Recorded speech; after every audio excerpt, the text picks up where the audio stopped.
पंढरपूर पासून अवघ्या 15 मिनिटांच्या अंतरावर पंढरपूर करकंब रस्त्यावर धोत्रेज ग्रँड प्रायव्हेट लिमिटेड घेऊन आले आहेत पंचतारांकित सुविधांनी युक्त हॉटेल ग्रँड। तसेच पुण्या मुंबईच्या धर्तीवर सर्व सुविधांनी युक्त hotel Shriyash restaurant, veg non veg permit room bar, प्रशिक्षित कुक व होस्टिंग सेवा हॉटेल ग्रँड मध्ये उपलब्ध आहेत। 50 एसी रूम्स, 3500 स्क्वेअर फुटाचा सुसज्ज बकवेट हॉल, भव्य एसी सूट्स, टेरेस गार्डन, भव्य लॉन आणि चेंजिंग रूम सहित स्विमिंग टँक, प्रशस्त पार्किंगची सुविधा। पंढरपूर नजीक असलेल्या हॉटेल ग्रँड या सुसज्ज आणि पंचतारांकित सुविधांनी युक्त hotel grand, hotel Shriyas restaurant, veg non veg permit room बार, पंढरपूर करकंब रोड। संपर्क 02186 24 22 45।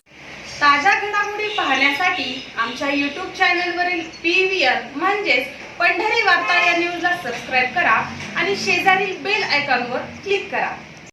पंढरपूर मंगळवेढा विधानसभा मतदारसंघात राष्ट्रवादी काँग्रेस शरदचंद्र पवार आणि काँग्रेसला पुन्हा एकदा धक्का देण्याची तयारी भगीरथ भालके यांनी केली असून 12 एप्रिल रोजी राष्ट्रवादी काँग्रेस शरद पवार गटाचे नेते व भैरवनाथ शुगरचे व्हाईस चेअरमन अनिल सावंत हे उपमुख्यमंत्री एकनाथ शिंदे यांच्या उपस्थितीत पंढरपुरात आयोजित भव्य मेळाव्यात शिवसेना शिंदे गटात प्रवेश करणार असल्याचं जवळपास निश्चित झालंय।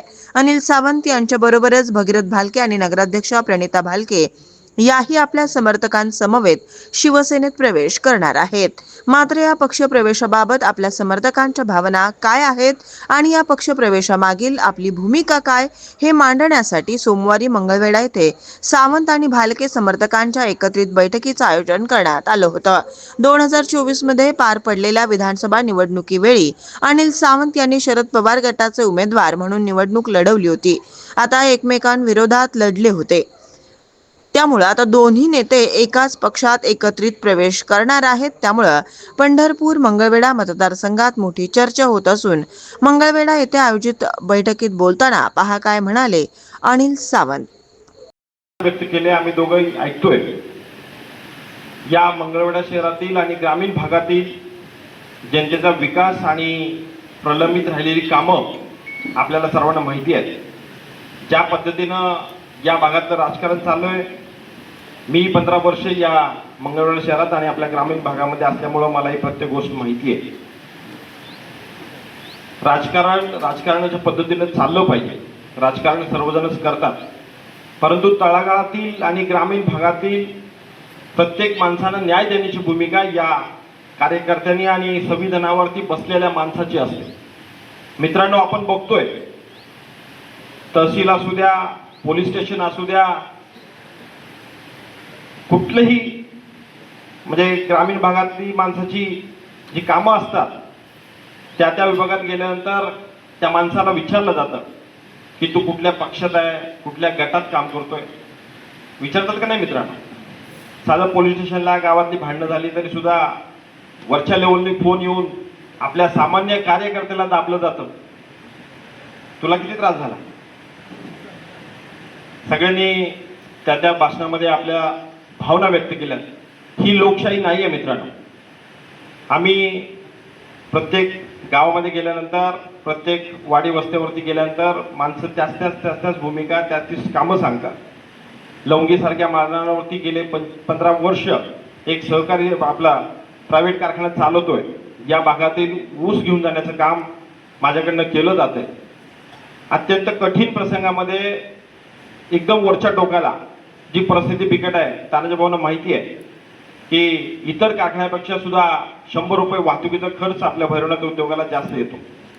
मंगळवेढा शहरापासून आतमध्ये जवळपास 30 किलोमीटर अंतर असून अतिशय खडतर अशा परिस्थितीमध्ये गेले 15 वर्ष मी सातत्यानं काम ठेवून, इतर कारखान्यांच्या वरती भाव देऊन, कामगारांना वेळेवर पगार देऊन आजपर्यंत मी चालवलेलं आहे। मित्रांनो, आपण कोणत्या पक्षात जावं आणि आपल्या सर्वसामान्य माणसाला न्याय देण्याची भूमिका आपल्याकडनं व्हावी यासाठी आम्ही आदरणीय शिंदे साहेबांची भेट घेतली।